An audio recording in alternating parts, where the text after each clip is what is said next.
Vamos abrir as nossas Bíblias em Apocalipse, capítulo 1.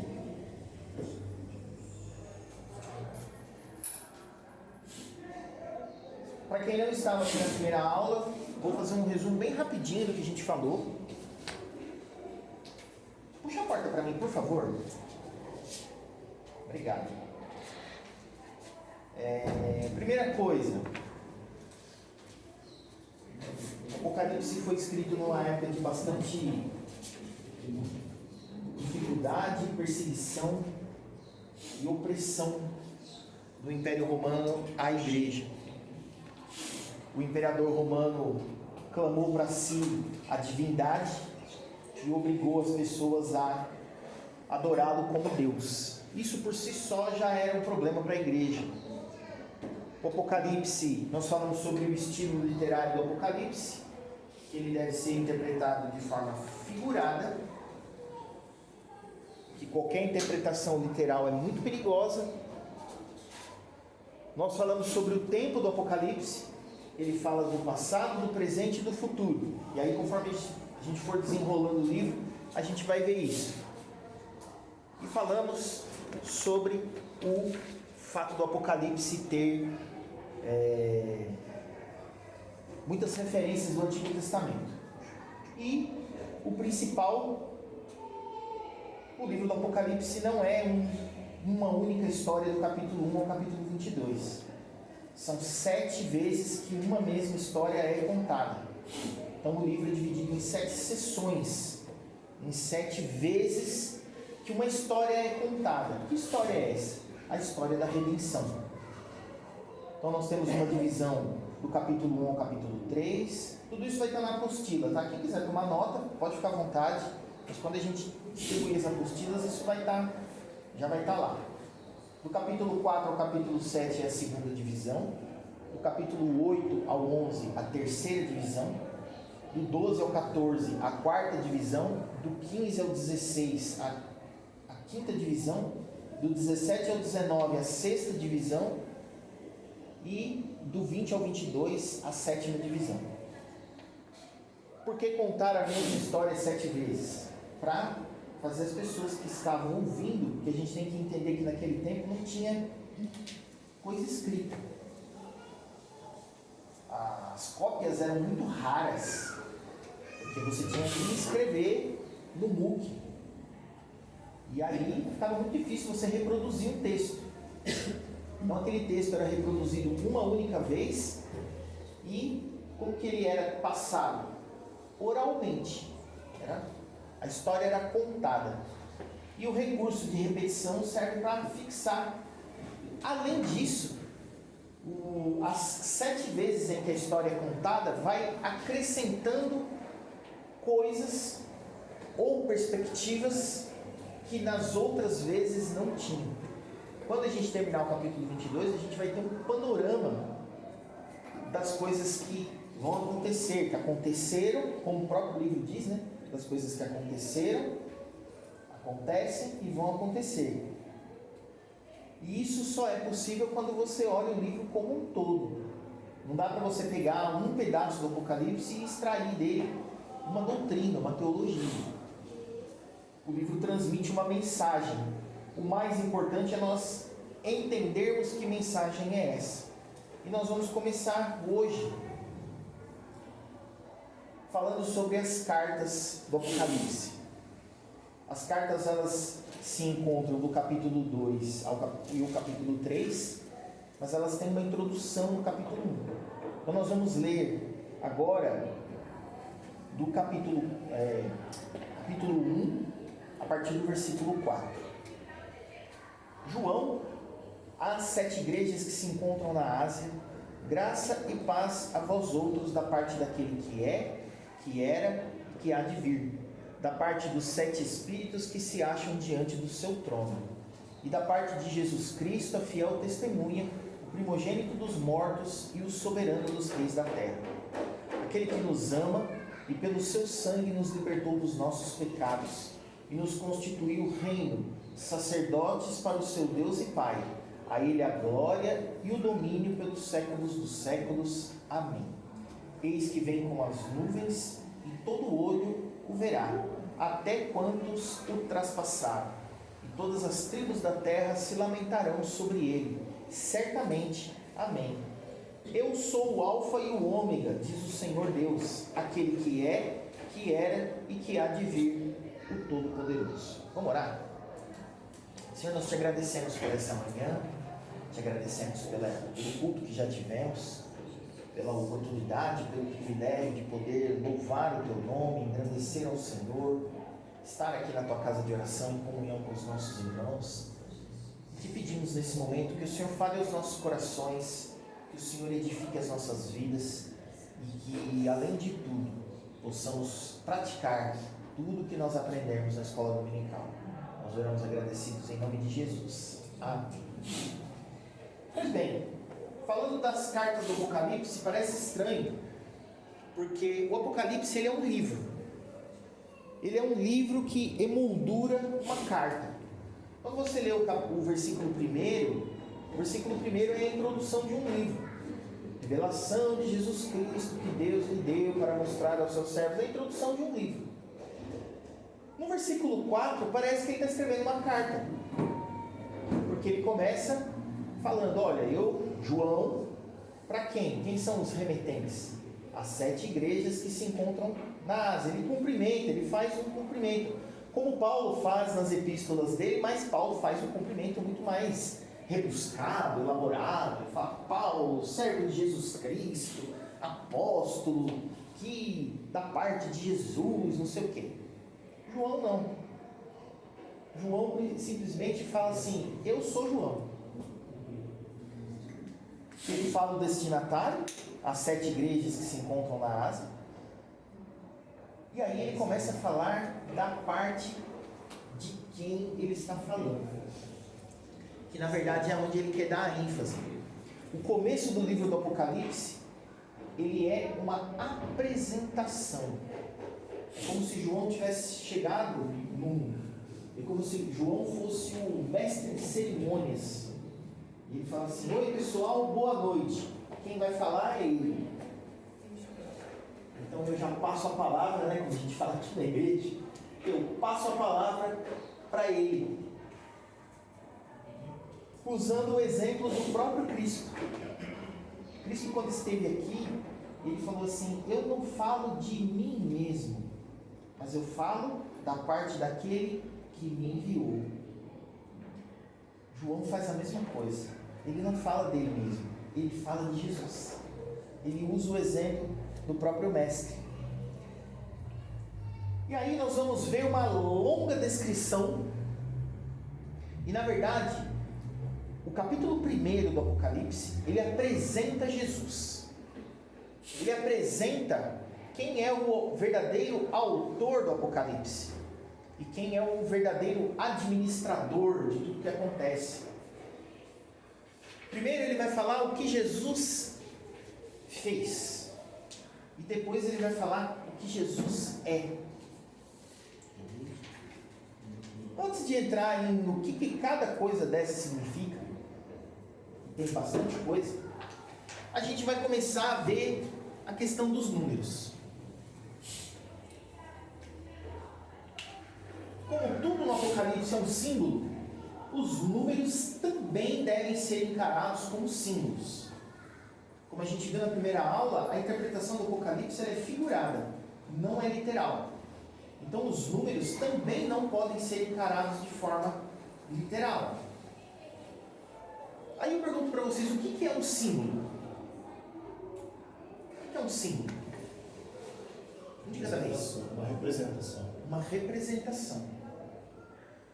Ou seja, se eu olho para um símbolo, automaticamente o caráter que há por trás daquele símbolo, ou uma determinada característica das pessoas que usam aquele símbolo, ou da entidade da qual aquele símbolo representa, salta aos nossos olhos. É para isso que serve o símbolo. Vou propor um exemplo esdrúxulo aqui. Você está na Dinamarca. Quem aqui já foi para a Dinamarca? Alguém já foi para a Dinamarca aqui? Se alguém tivesse ido, eu ia mudar para a Islândia. Mas vamos supor que você está na Dinamarca, sozinho, e você não fala dinamarquês. Ou alguém aqui fala dinamarquês. E aí você está lá na rua, você precisa se comunicar, você precisa... O que eu faço? Eu preciso comer, preciso achar o lugar para onde eu vou. E aí você olha do outro lado da rua, uma pessoa passando com uma camiseta da Seleção Brasileira de Futebol. Amarelinha, o símbolo da CBF aqui. O que você pensa automaticamente? É brasileiro. Não é? Está com a camisa da Seleção Brasileira. Vamos lá falar com ele, brasileiro. Aí você chega lá na pessoa. Ô, meu queridão! E aí, Brasil?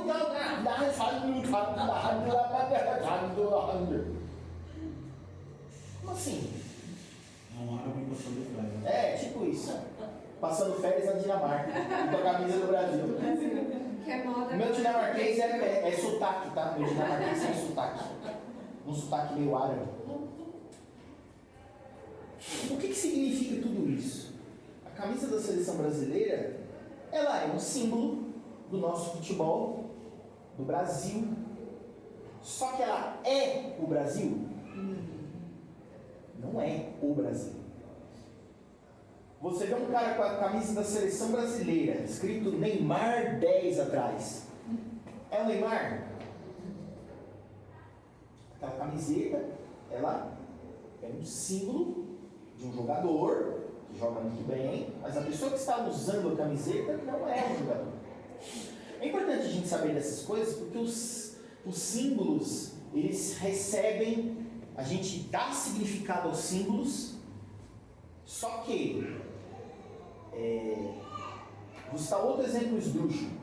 Você pode se apropriar de um símbolo para fazer parecer que você é aquilo que o símbolo passa. Por exemplo, um ladrão que rouba um policial e põe a roupa dele. Ele vai estar com o escudo aqui, deve ser até um capitão, põe o cap, o nome do cara aqui, ele está com a roupa de polícia. Ele é ladrão, mas ele está com a roupa de polícia. Então é para a gente ver que os números são apenas símbolos. E quem quiser pode se apropriar do símbolo. E isso no Apocalipse acontece. Basicamente, nesse capítulo nós vamos falar de dois números, do 3 e do 7. O que é o número 7? O número 7 é o número da perfeição. Muita gente fala isso. O número 7 é o número da perfeição. Então significa que tudo que é atribuído ao número 7 é perfeito. O diabo tem 7 chifres. Lembra do bandido com a roupa da polícia? É isso aí. Então o 7 não é o número da perfeição. O número 7 é o número, vou escrever aqui, das coisas celestiais ou divinas.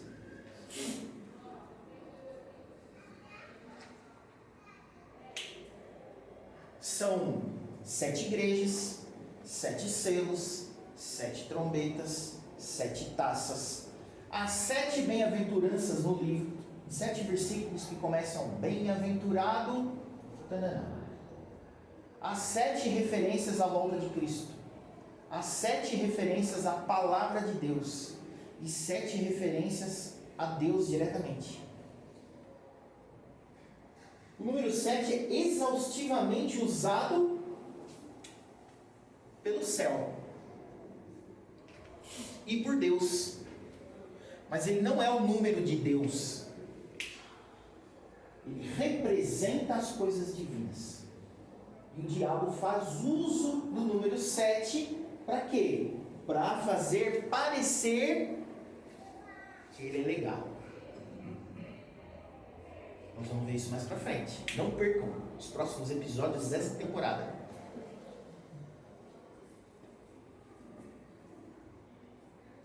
Tudo bem, gente? Ficou claro que o símbolo e aquele que usa o símbolo são coisas distintas. São coisas distintas. O número 3 é o número da Trindade. Parece óbvio, né? O número 3 representa a Trindade. Aonde que tem 3 aqui? O 3 está escondido. Acompanha comigo aí, versículo 4. E vai contando comigo aí. Da parte daquele que é, que era e que há de vir. 3. Vamos contar de novo. Da parte daquele, da parte dos 7 Espíritos, da parte de Jesus Cristo. Aquele que é, que era e que há de vir é o Deus Pai. Da parte dos 7 Espíritos é o Espírito Santo. E da parte de Jesus Cristo, está óbvio. Versículo 5. Jesus Cristo é a fiel testemunha, o primogênito dos mortos e o soberano dos reis da terra.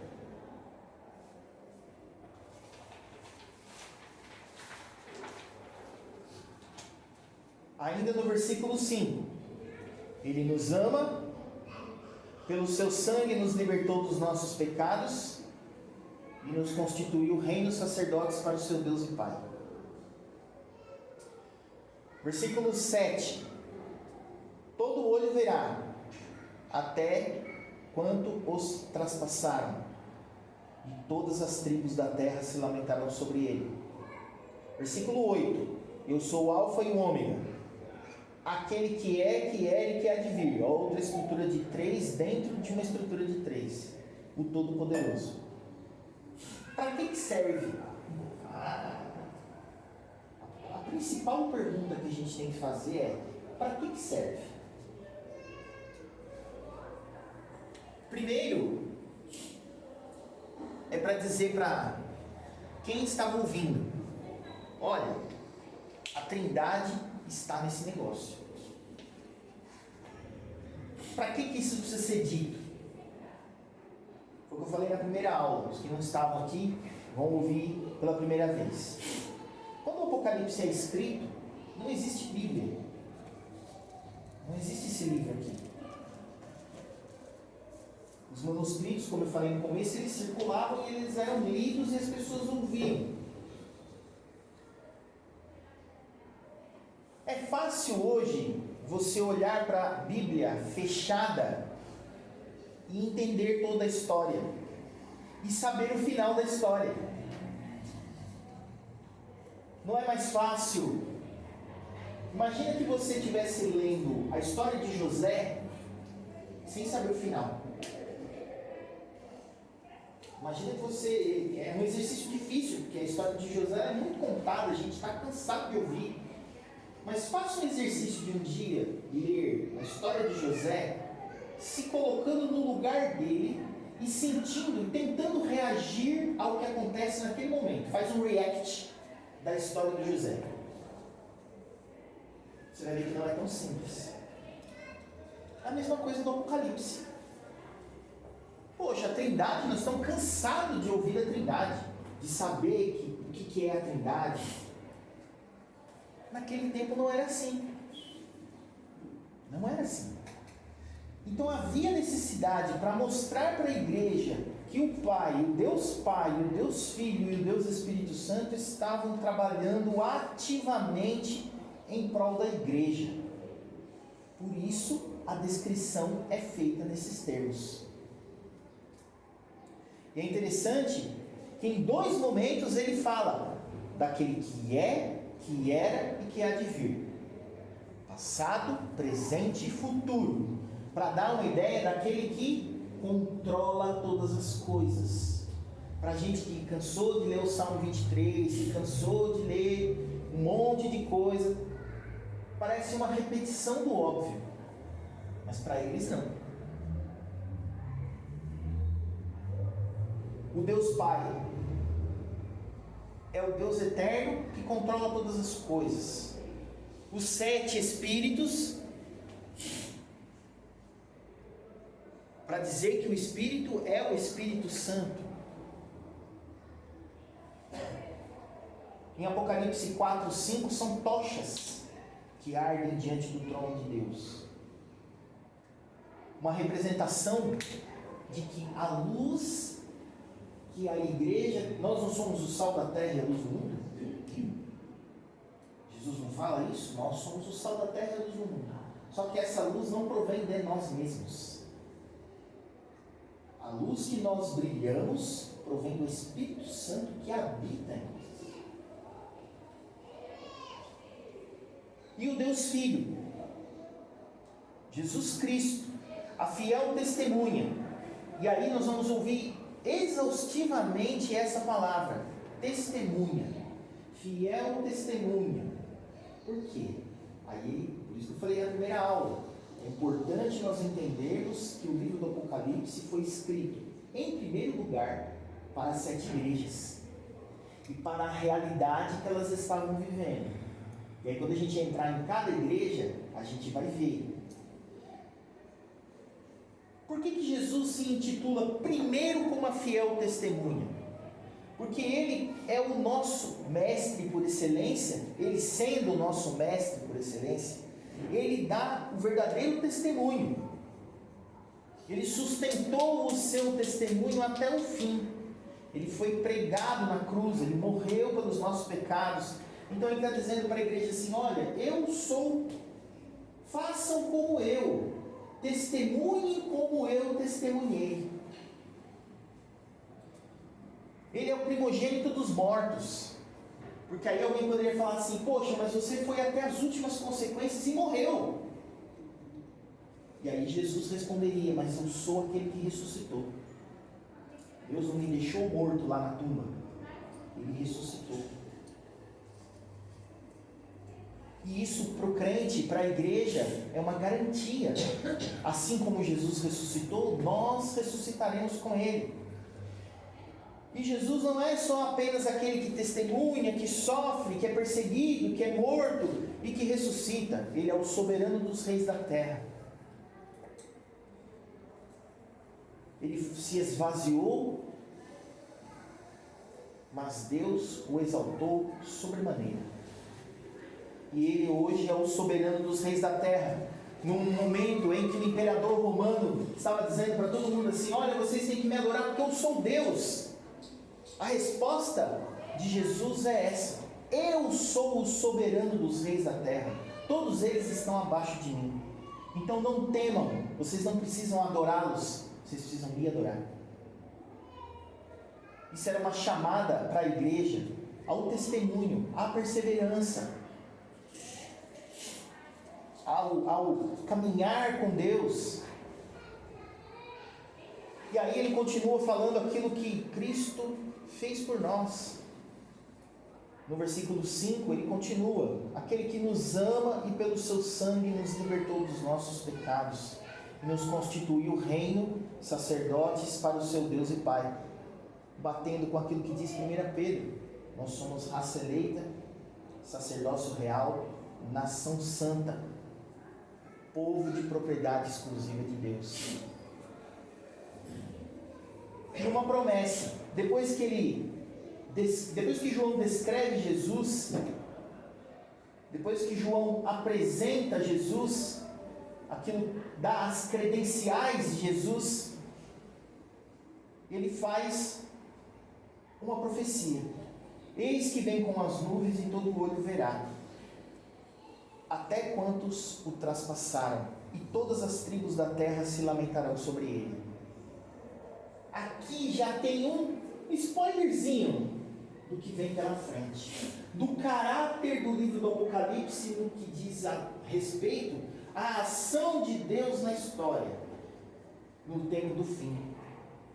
E não só no tempo do fim, em todos os tempos. A ideia aqui, essa referência, eis que vem com as nuvens, está lá em Daniel 7. Eu vou falar algumas das referências do Velho Testamento, Não vou conseguir falar todas. Algumas eu vou falar. Daniel 7, de 13 a 14, para dizer que ele é aquele mesmo rei que era esperado no Velho Testamento pelos judeus, é o Rei Jesus, que governa sobre todas as coisas. Todo olho verá, até todos quantos o traspassaram. Essa mesma referência está lá em Zacarias 12. E em Mateus 24, todos os povos da terra se lamentarão e verão o Filho do Homem vindo sobre as nuvens do céu. Ele é o Filho do Homem, Jesus é o Filho do Homem. Aí aqui, quem é esse até todos quantos o traspassaram? É o cara que estava lá no dia da crucificação e pregou Jesus na cruz? Não. Lá em Zacarias, a ideia é uma ideia positiva. É a ideia de que, tipo assim, aqueles que se arrependerem, que são pecadores, que por causa do seu pecado, Jesus foi pregado na cruz. Aqueles que se converterem, se arrependerem, verão a volta de Jesus e vão se alegrar com isso. Só que aqui no Apocalipse, João complementa essa ideia. Por quê? Porque o contexto aqui é de vingança mesmo. Todo olho verá, até os pecadores, até os impenitentes, trazendo aqui um pequeno gostinho. E aí, quando a gente avançar pelo livro, vocês vão entender melhor que o livro do Apocalipse também é um livro da vingança de Deus. Por isso ele fala, na continuação do versículo 7, e todas as tribos da terra se lamentarão sobre ele.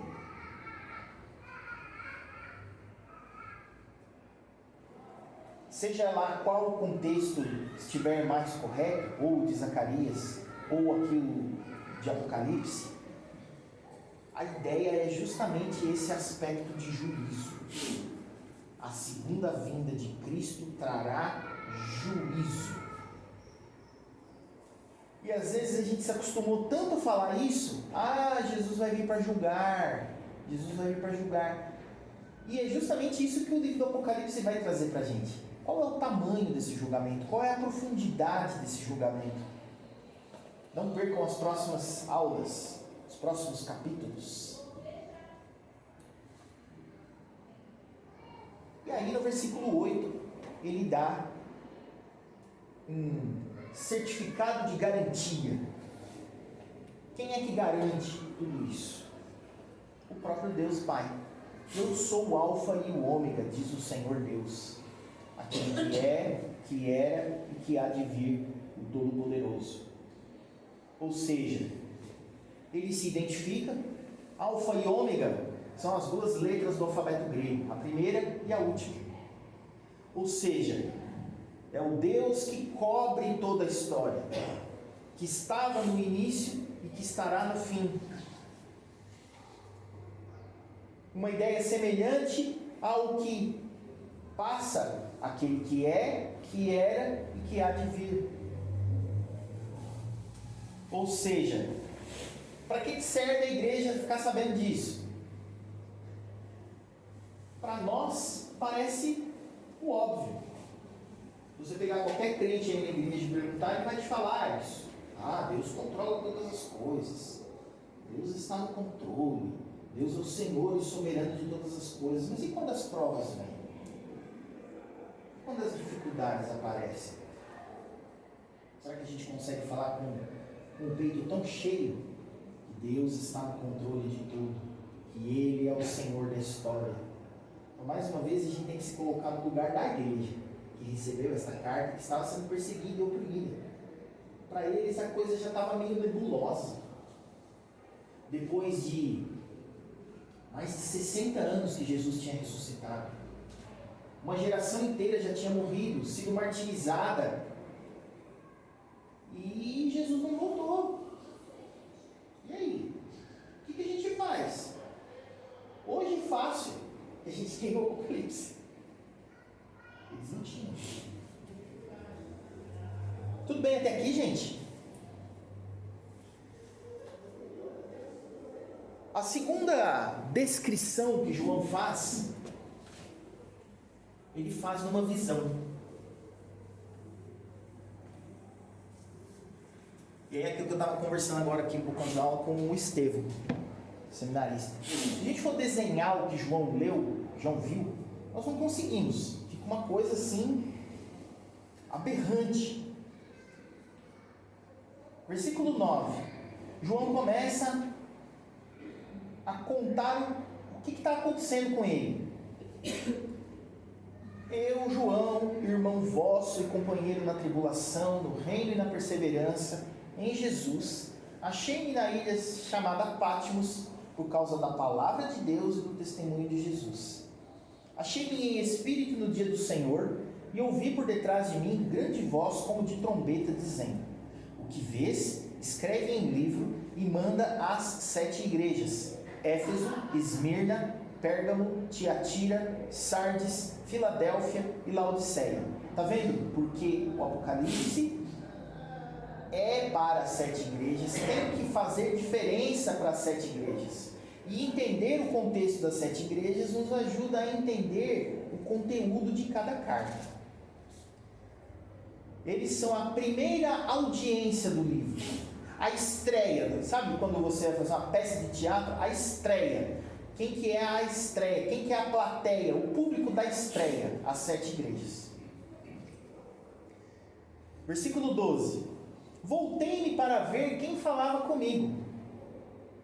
Até então ele só tinha ouvido a voz. Aí agora ele quer ver. Voltado, vi 7 candeeiros de ouro, e no meio dos candeeiros um semelhante a filho de homem, com vestes talares e cingido à altura do peito com uma cinta de ouro. A sua cabeça e cabelos eram brancos como alva lã, como neve, e olhos como chama de fogo.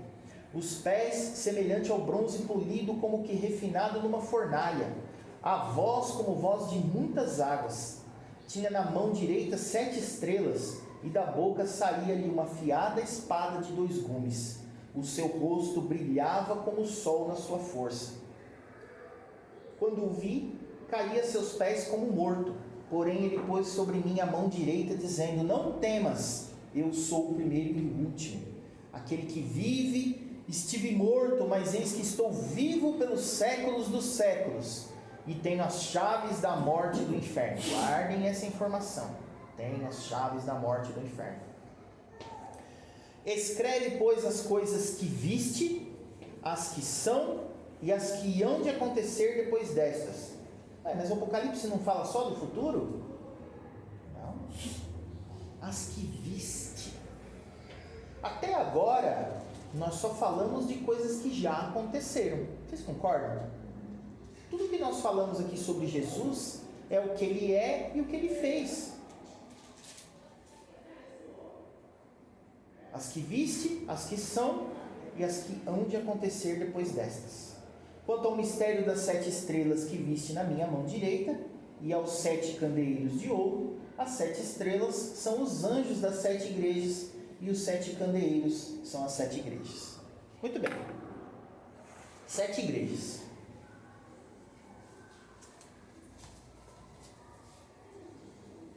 Primeiro, vamos voltar um pouquinho. João se identifica, fala por que ele está preso, onde ele está. Ele recebe uma visão que combina muito com a visão que era dada no Velho Testamento. Ele tem uma visão, ele responde àquela visão e depois recebe uma interpretação da visão. E aí a gente vai ver isso espalhado pelo Velho Testamento, especialmente nos chamados de Ezequiel e de Moisés. E aí João vê 7 candeeiros, que depois são identificados como as 7 igrejas. Para que serve um candeeiro, gente? O que é um candeeiro? Quem sabe o que é um candeeiro? Na minha terrinha é tipo uma lamparina. Isso, é tipo uma lamparina. Traduzindo, né? Uma lamparina. Para que serve a lamparina, gente? Vai iluminar. A gente pôr lá o foguinho, e aí a gente pendura na parede, pendura e ela clareia. A ideia aqui é passar que a igreja é um candelabro, um candeeiro. Ela ilumina. Iluminar significa fazer diferença. Aí a gente vai puxar conceitos óbvios também. Iluminar é fazer diferença. Óbvio para nós, que estamos com a obra pronta. Mas para eles nem tanto.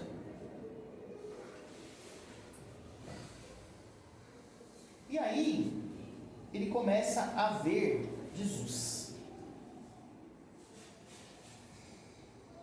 E a descrição que é feita de Jesus é uma descrição grandiosa. Ele não é mais o Cristo pregado na cruz, sangrando, sofrendo, coitadinho dele, fraquinho, magrinho. Ele agora tem olhos como chama de fogo, ele tem pés de bronze. Uma descrição muito próxima da descrição que Daniel faz. Só que aqui tem elementos diferentes, com significados um pouco diferentes.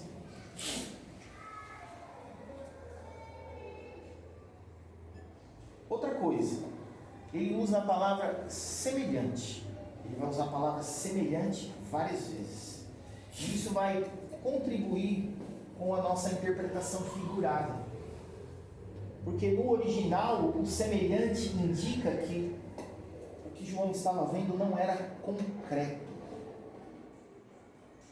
Era algo que fazia lembrar, algo que tinha características de. Então não era algo concreto. Ele vê vestes talares, simbolizando o sacerdócio de Jesus. Ele vê cabeça e cabelos brancos, simbolizando sabedoria e longevidade. Ele vê olhos como chama de fogo. Ah, aqui tem um negócio legal. Cuidado, hein, quando você pede para vir fogo sobre você, hein? Vou dar uma notícia aqui para vocês. Fogo é juízo. Tem muitas músicas que a gente canta, derrama fogo sobre mim. Não quero fogo. Não quero não, gente. Por quê? Não existe contexto na Bíblia de uma pessoa pedindo para Deus derramar o fogo como algo que traz crescimento espiritual ou uma unção especial. De onde que veio isso? Dia do Pentecoste.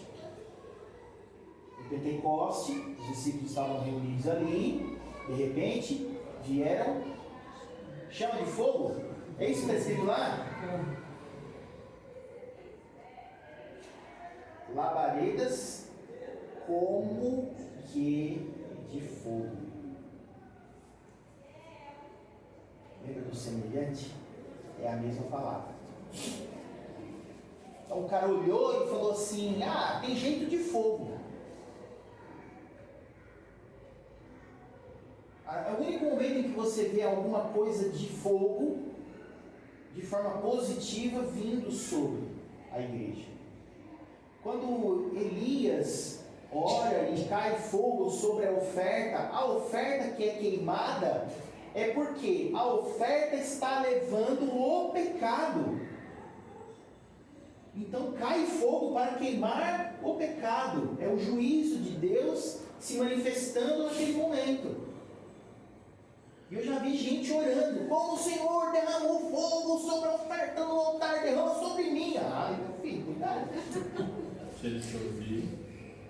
Gente, o que eu estou falando aqui é para a gente tomar cuidado com o contexto das coisas e com aquilo que a gente fala. Com certeza. A gente fala muito. Né? Ainda mais quando a gente conversa com Deus, né? Eu não converso isso.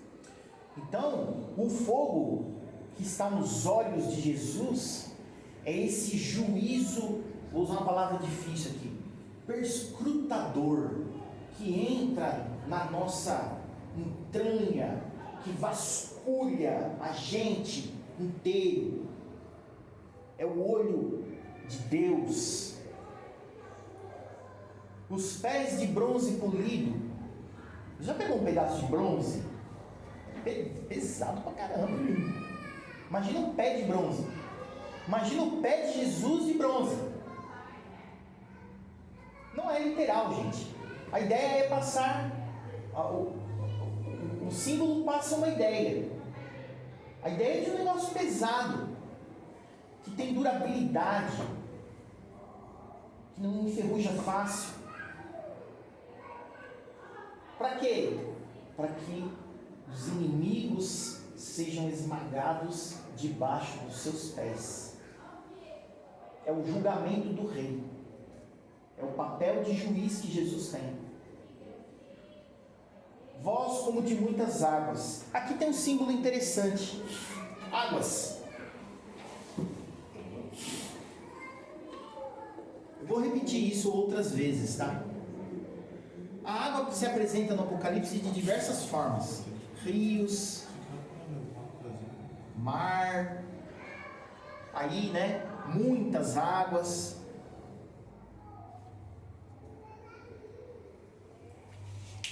Cada uma tem um significado. As muitas águas representam nações, povos, muita gente. Nesse contexto, a voz de Jesus é a voz como de muitas águas, ou seja, mostra o caráter universal da igreja, que é a voz de Deus aqui na terra. Nós propagamos a palavra de Deus, nós pregamos a vontade de Deus. Então a voz aqui representa a igreja usada por Deus para testemunhar.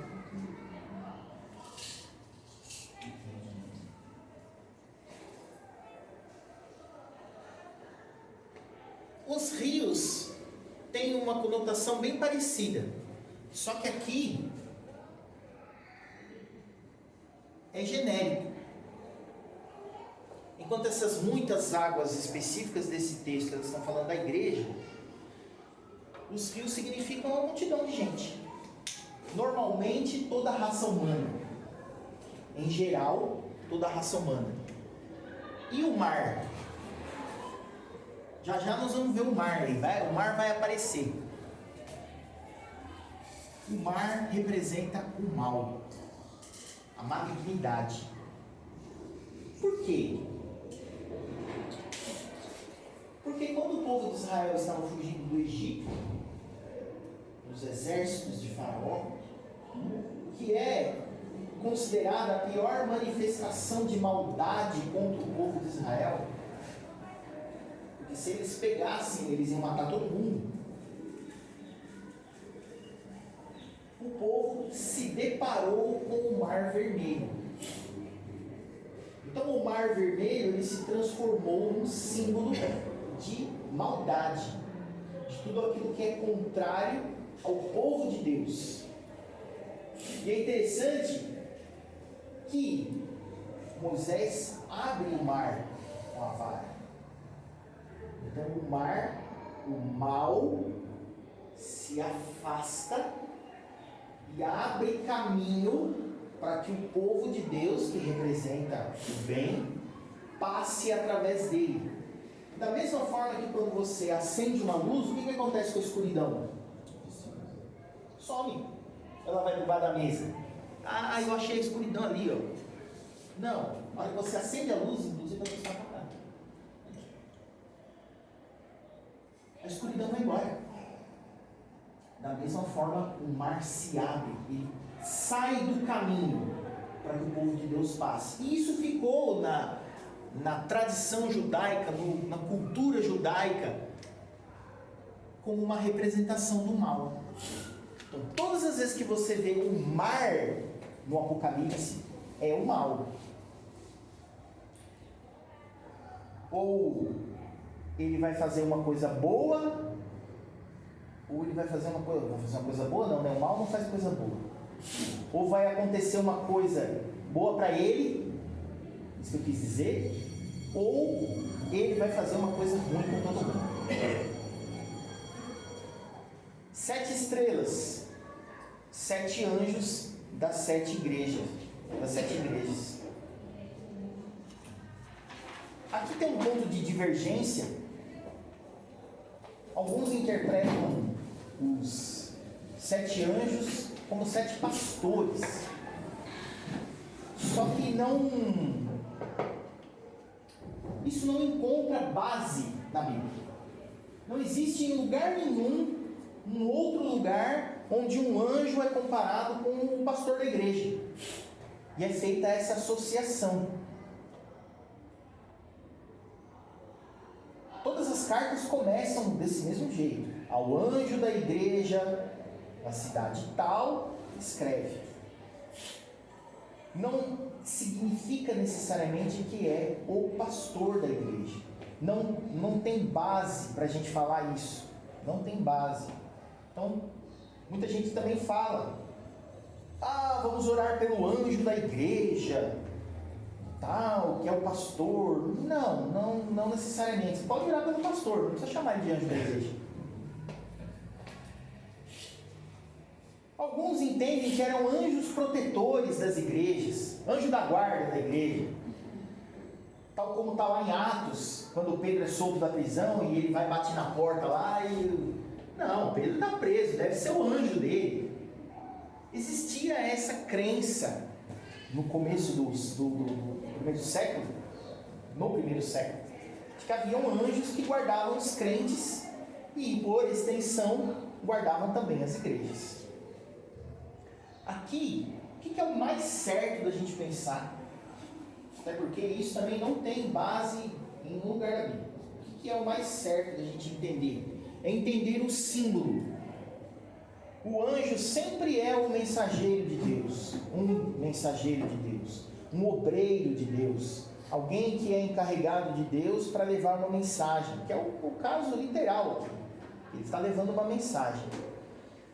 A ideia é de que Deus estava cuidando das suas igrejas através dos seus ministros ou diretamente, mas a mensagem é: Deus está cuidando de vocês. Deus está cuidando de vocês. Tem alguém velando, seja um anjo, seja o próprio Deus. Alguém está cuidando de vocês. As igrejas não estão sozinhas. As igrejas não estão abandonadas, não estão sem cuidado. Não. Jesus está cuidando das igrejas. A espada afiada de 2 gumes representa a própria palavra de Deus. E os 2 gumes representam a capacidade que ela tem de nunca voltar vazia. Ela cumpre o seu propósito. O rosto brilhava como o sol. Aqui tem essa figura interessante. Uma vez eu estava dirigindo e eu estava numa estrada assim, bem plana. Não tinha nada, assim, pouca vegetação. E o sol estava se pondo atrás de mim. Eu estava indo e o sol se pondo atrás de mim. Chegou uma hora que o sol estava no meu retrovisor. Eu dirigindo aqui, e o sol aqui no retrovisor. Eu lembrei exatamente desse texto. Você já imaginou? Você já experimentou ficar olhando para o sol? Mas não é qualquer sol. Cadê aqui? Oh, meu Deus. O seu rosto brilhava como o sol na sua força. Pensa no sol do meio-dia, tempo limpinho, e você olha para o sol. Você consegue olhar mais do que 2 segundos? Não consegue. Imagina. Aqui é um símbolo da transfiguração de Jesus. É engraçado que quando ele descreve essa parte, quando ele vê o rosto de Jesus brilhando como o sol, ele lembra da transfiguração que ele participou, ele presenciou. E aí ele fala, é ele. O que ele faz? Ele cai aos pés de Jesus. Que é algo normal quando a verdadeira presença de Deus se manifesta. Mas 5 minutinhos, gente. O que Jesus faz? O que João era, hein? O discípulo põe a mão no ombro de João. Imagina, gente, a figura. Levanta aí. Imagina, Jesus põe a mão no ombro de João. Fala assim, não tenha medo. Eu sou esse mesmo que você pensou. Só que agora eu sou o primeiro e o último. Eu estive morto, mas agora eu vivo pelos séculos dos séculos. E eu tenho as chaves da morte e do inferno. Se ele tem a chave, ele tem a chave da penitenciária, não tem? Imagina você sendo o diretor lá do Presidente Bernardes. Ia falar Carandiru, né? Mas não existe mais. Presidente Bernardes. Imagina o governador chega para você e fala assim, ó, tô te dando aqui, ó, a chave lá do Presidente Bernardes. Tá tudo na mão aí, ó. Sabe o que Jesus vai fazer com essa chave? Ele vai abrir a penitenciária. Porque ele pode fazer isso.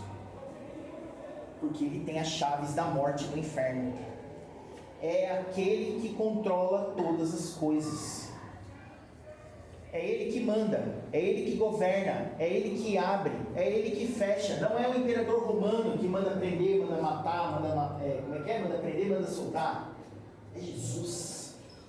Então a mensagem para a igreja, não temam, o mesmo não tema que ele fala para João, é estendido às igrejas. Eu estou aqui, eu sou o primeiro e o último. Eu sou aquele que vive pelos séculos dos séculos e tenho as chaves da morte e do inferno. Só morre se eu quiser. Podemos entender assim. Só vive se eu quiser.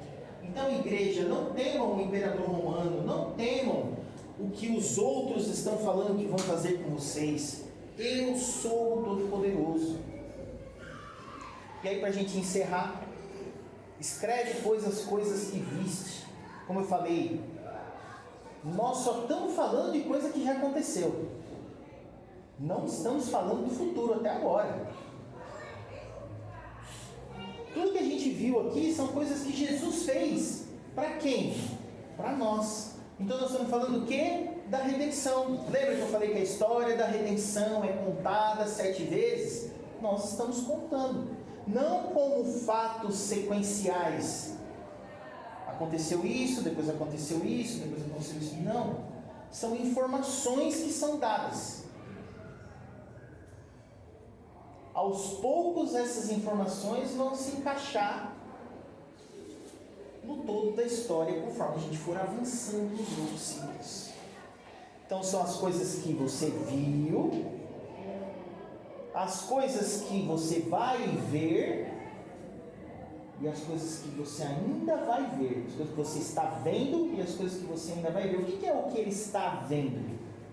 É o que está acontecendo no mundo no tempo dele. É o contexto das 7 igrejas. É o imperador romano querendo ser Deus. É a igreja sendo oprimida.